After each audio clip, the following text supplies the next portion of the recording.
पटाखे इंडिया से बाहर दूसरे देशों में कैसे दिखते हैं? क्या आप जानते हो मनी हाइस्ट में जो मास्क यूज किए गए हैं वो कोई नॉर्मल मास्क नहीं है। इस रोने वाले इमोजी को गौर से देखने पर आपको इसका ऐसा सच दिखने वाला जिसे जानकर आप इसे हमेशा हमेशा के लिए इस्तेमाल करना बंद कर दोगे। आप सबने दिवाली के समय इन गोलियों को जला के तो बहुत सांप बनाए होंगे, पर इन गोली को हम अपने घर में सिर्फ 2 मिनट में बना सकते हैं। पर कैसे जानेंगे इस वीडियो में। तो वीडियो बहुत ही मजेदार होने वाला है, तो वीडियो को लाइक और चैनल को सब्सक्राइब कर लो। नंबर 1, आप सबने दिवाली के समय इन गोलियों को जला के तो बहुत सांप बनाए होंगे। भाई मैंने तो बहुत सांप बनाए इससे, लेकिन इनको जला के सांप बनाने में जितना मजा आता है असल में इसे घर में बनाना और भी आसान है। सबसे पहले हमें 20 ग्राम शुगर लेनी है और 5 ग्राम बेकिंग सोडा, और फिर इन दोनों को अच्छे से मिक्स कर देना है। फिर जरूरत पड़ेगी थोड़ी मिट्टी की। मिट्टी के ऊपर थोड़ा एथेन ऑयल या अल्कोहल डालेंगे और बाद में मिक्स किया हुआ पाउडर, और फिर इसको जलाने पर निकलेगा हमारा homemade black snake.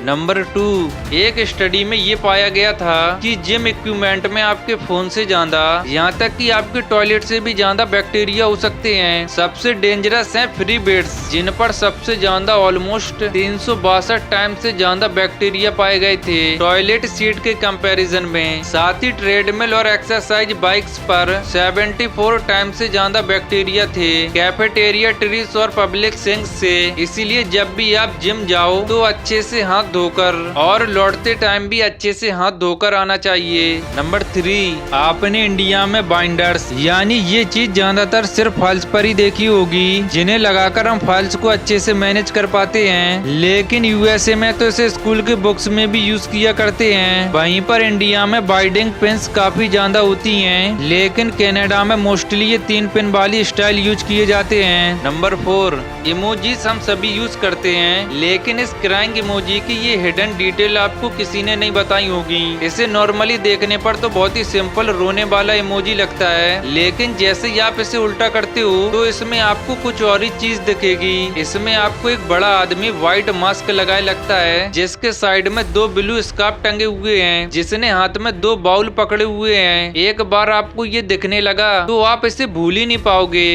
Number 5, Gujarat में अलग ही लेवल के कांड हो रहे हैं, क्योंकि एक शख्स ने अपना खुद का ये कोर्ट खड़ा कर लिया था। ये खुद ही अपने क्लाइंट्स के मैटर सॉल्व करता था, बहुत भारी फीस लेकर। असल में इस फेक कोर्ट का ही एक क्लाइंट ओरिजिनल कोर्ट गया था अपने फेक डॉक्यूमेंट लेकर, जिसे जब कोर्ट ने देखा तो उन्हें दाल में कुछ काला दिखा। लेकिन जब मामले की जाँच की गई तो पूरी दाल ही काली निकली, जिसके बाद इस शख्स को अरेस्ट कर लिया गया। लेकिन सोचो भाई, ये बंदा ये काम 5 साल से कर रहा था। नंबर 6, फ्रांस एक ऐसा देश है जहाँ सेकुलरिज्म बहुत ज्यादा है, क्योंकि वहाँ पर पब्लिकली किसी भी रिलीजन को फॉलो नहीं कर सकते।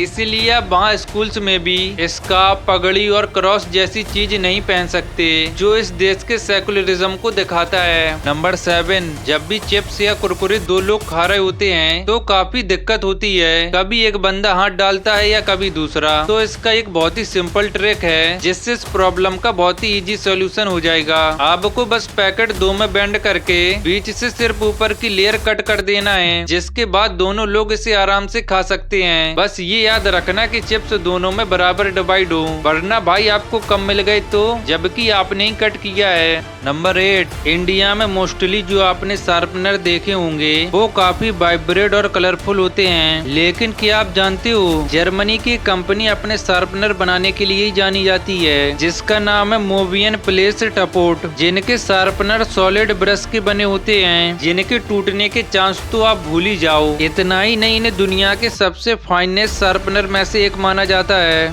नंबर 9, क्या आप जानते हो मनी हाइस्ट में जो मास्क यूज किए गए हैं वो कोई नॉर्मल मास्क नहीं है, उसके पीछे एक बहुत ही डीप मीनिंग है। उस मास्क को असल में डॉली नाम से जाना जाता है, जिसे स्पेनिश के बहुत ही फेमस पेंटर सल्वाडोर डॉली से इंस्पायर होकर बनाया गया था।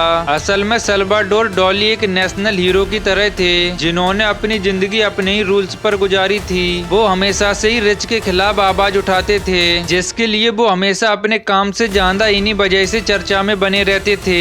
इसीलिए उनके फेस जैसे मास्क को कई जगह इराक, ईरान, फ्रांस, ब्राजील जैसे देशों में ह्यूमन राइट्स प्रोटेस्ट में यूज किया गया था। नंबर 10, इंडिया में अभी रिसेंटली हमने दिवाली पर पटाखे फोड़े थे, लेकिन ऐसा नहीं है कि दुनिया में पटाखों का दीवाना सिर्फ इंडिया है। दुनिया के कई देश पटाखे फोड़ने और उन्हें बनाने में इंडिया से काफी आगे हैं। जैसे जापान की रॉकेट्स एक साथ कई सारे ब्रांच को निकाल सकते हैं और साथ मिलकर वो ऐसा इल्यूजन क्रिएट करते हैं जैसे कि अर्थ और हेवन के बीच का रास्ता खुल गया हो। जापान के पटाखे जहाँ क्रिएटिव होते हैं, वहीं वियतनाम के पटाखे बहुत डरावने होते हैं। अमेरिकन को वियतनाम वॉर में घुटने टिकवा देने वाला वियतनाम पटाखों के मामले में बहुत क्रेजी है। इन लोगों को लगता है कि पटाखे जलाने से ईवल स्पिरिट भाग जाती है, इसीलिए ये ऐसे खतरनाक पटाखे बनाते हैं कि एक बार जलाने पर कम से कम 100 से 200 मीटर की जमीन हिल जाए। ये तो फिर भी ठीक था। चाइना वालों ने तो इलेक्ट्रिक फायर क्रैकर बनाना शुरू कर दिया है। ये आवाज भी करता है, लाइट भी करता है, लेकिन धुआं नहीं करता। हाँ, ये आपके पैसों में जरूर आग लगा सकता है, क्योंकि इसकी कीमत 3000 रुपए पर पीस है। लेकिन आपको पैसों की चिंता तब करनी है जब आप इंडिया या चाइना में रहते हो। अमेरिकन गवर्नमेंट अपने लोगों के लिए खुद पटाखों का शो ऑर्गेनाइज करती है। अमेरिकन के इंडिपेंडेंट डे यानी 4 जुलाई को न्यूयॉर्क सिटी में 75,000 से ज्यादा फायर क्रैकर बर्न किए जाते हैं, क्योंकि देखने में ये किसी मैजिकल शो से कम नहीं लगते। भाई ये तो आपको पता चल गया, लेकिन क्या आपको पता है इन स्कूल की जानलेवा पनिशमेंट के बारे में और अमेज़न के जंगलों में कौन कौन से जानवर रहते हैं?